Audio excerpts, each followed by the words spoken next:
రక్షాబంధన్ లేదా రాఖీ పండుగ ఇది సోదర సోదరీమణుల మధ్య ఉన్న ప్రేమను చాటి చెప్పేందుకు అత్యంత ఘనంగా జరుపుకునే పవిత్రమైన పండుగ.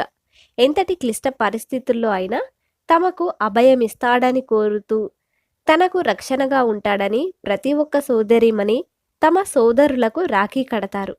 చిన్నప్పుడు అస్తమానం గొడవ పడే అక్క తమ్ముడు లేదా అన్నా చెల్లెళ్ళు పెరిగి పెద్దయ్యాక ఒక్కసారిగా మారిపోయి సీక్రెట్స్ షేర్ చేసుకునేంత ఫ్రెండ్స్లా మారిపోతారు.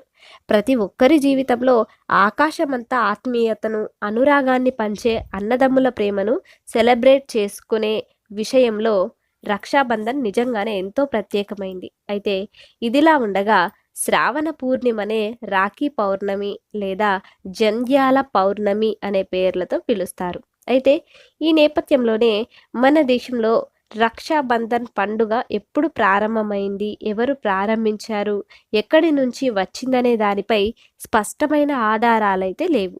అయితే రాఖీ పండగ గురించి పురాణాల్లో అనేక కథనాలు అనేవి ప్రచారంలో ఉన్నాయి. అయితే ఇదిలా ఉండగా 2024 సంవత్సరంలో రాఖీ పండగ అదేనండి రక్షాబంధన్ అనేది ఏ తేదీలో వచ్చింది అనే దాన్ని గనక చూస్తే రాఖీ పండగ ఇది 19వ తేదీ ఆగస్టు 2024 సోమవారం రోజైతే మనకి ఈ రాఖీ పండగ అనేది 2024 సంవత్సరంలో వచ్చిందండి. 19 ఆగస్టు సోమవారం రోజైతే జరుపుకుంటారండి రాఖీ పండగ. అయితే పురాణాల ప్రకారం అసురులకు దేవతలకు దాదాపు 12 సంవత్సరాల పాటు యుద్ధం అనేది జరిగింది.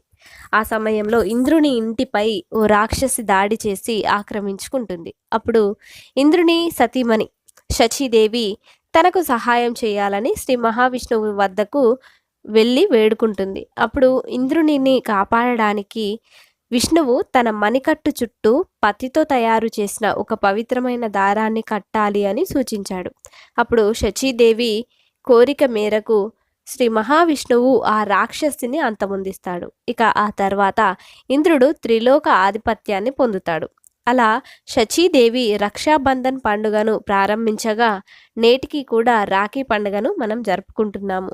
ఇక మహాభారతంలో శ్రీకృష్ణుడు శిశుపాలుడిని సంహరించేందుకు తన సుదర్శన చక్రాన్ని ఉపయోగిస్తాడు. ఇక అదే సమయంలో తన చేతికి అనుకోకుండా గాయమవుతుంది.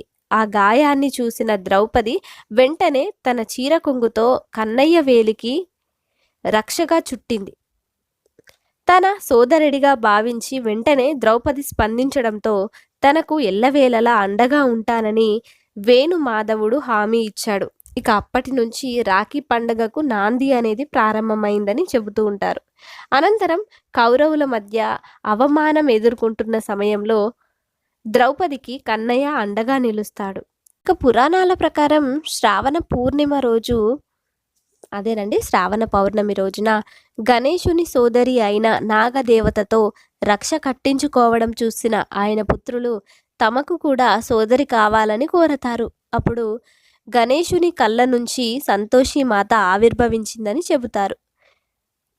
అవివాహితులు, పిల్లలు లేని జంటలు శ్రావణ పౌర్ణమి రోజున సంతోషి మాతను భక్తి శ్రద్ధలతో పూజిస్తే గనక కోర్కెలు నెరవేరుతాయి అని భక్తులు నమ్ముతూ ఉంటారు.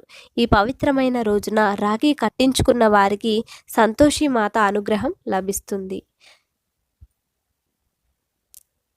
ఇక ఇలా చెప్పుకుంటూ పోతే మన పురాణాలలో చాలా కథలే ఉన్నాయి. ఏది ఏమైనప్పటికీ రాఖీ పండగ ఇది సోదర సోదరీమణుల మధ్య ప్రేమను పంచేటటువంటి పండగగా మనమందరము జరుపుకుంటాము.